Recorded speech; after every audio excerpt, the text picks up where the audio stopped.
High পৃথিবীর মানুষগুলো, আপনারা সবাই কেমন আছেন? আশা করি আপনারা সবাই অনেক অনেক বেশি ভালো আছেন। আজ আমরা আপনাদের নিয়ে চলেছি বাংলাদেশের কক্সবাজার জেলার একটি পরিচিত উপজেলা চকরিয়াতে।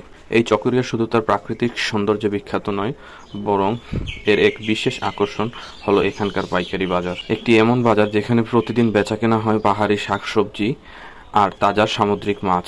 আসুন দেখা যাক এই বাজারের ভেতরে কি কি রয়েছে। আমরা এখন এসে পড়েছি চকরিয়া মাছ বাজারে। এখানে প্রতিদিন সকাল ভোর থেকে শুরু হয় মাছ বেচাকেনা। আপনারা দেখতে পাচ্ছেন সামুদ্রিক মাছ, কোরাল, রূপচাঁদা, লইট্টা থেকে শুরু করে এমনকি এখানে ছোট আকারের হাঙ্গরও পাওয়া যায়। এই মাছগুলো সরাসরি বঙ্গোপসাগর থেকে ধরে আনা হয়। স্থানীয় মৎস্যজীবীরা রাতে সমুদ্রে গিয়ে মাছ ধরে আনে আর সকালে এনে বাজারে বিক্রি করে পাইকারি দরে।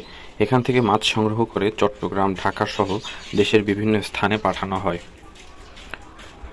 মাছের এমন বিশাল সংগ্রহ এবং প্রতিদিনের ব্যস্ততা সত্যি চকরিয়ার এই বাজারকে একটি গুরুত্বপূর্ণ কেন্দ্র বানিয়েছে। এখন আমরা যাচ্ছি বাজারের আরেক পাশে, যেখানে বিক্রি হচ্ছে চকরিয়ার পাহাড়ি শাকসবজি। এই অংশে পাওয়া যায় কলা, লাল শাক, কচু, বাঁশকুড়াল, কুমড়ো, ঝিঙা এবং আরও অনেক পাহাড়ি শাকসবজি। এগুলো আসে পাহাড়ি পার্বত্য এলাকায় বসবাসকারী কৃষকদের কাছ থেকে, যারা খুব ভোরে সবজি ক্ষেত থেকে সবজি নামিয়ে নিয়ে আসেন এই বাজারে। এই বাজার শুধু স্থানীয় বাসিন্দাদের জন্য নয়, বরং দেশের বিভিন্ন এলাকা থেকে আসা ব্যবসায়ীরাও এখান থেকে সবজি কিনে নিয়ে যান। বিশেষ করে কলার দোকানগুলো খুবই বিখ্যাত। আপনি যেমনটা এই ভিডিওতে দেখতে পাচ্ছেন, সরাসরি কলাগুলো ঝুলিয়ে রাখা হয়েছে বিক্রয়ের জন্য। এই কলাগুলি পাহাড়ের ঢালে ঢালে চাষ করা হয়। আপনি যদি এখানকার আলীকদম রাস্তা দিয়ে কখনো ট্রাভেল করে থাকেন, তাহলে দেখতে পারবেন যে পাহাড়ের দুই ঢালে প্রচুর পরিমাণে পাহাড়ি কলা গাছ চাষ করে থাকেন এখানকার আদিবাসী কৃষকরা।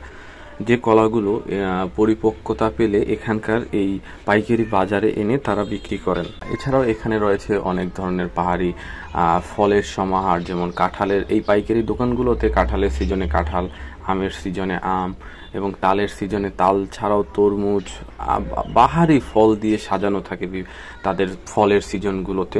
তাই আপনারা এখানে এসে এখান থেকে পাইকারিভাবে আপনারা ফল কিনে দেশের বিভিন্ন স্থানে কুরিয়ার করে পাঠাতে পারবেন।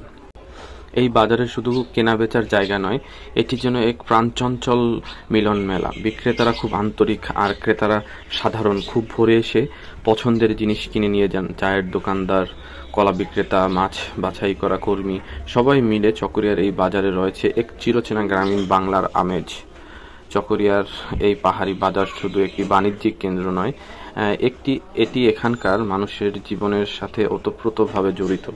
সমুদ্র আর পাহাড়, এই দুইটির মিলনে গড়ে উঠেছে এমন একটি বাজার যেন সত্যি ঐতিহ্য বহন করে।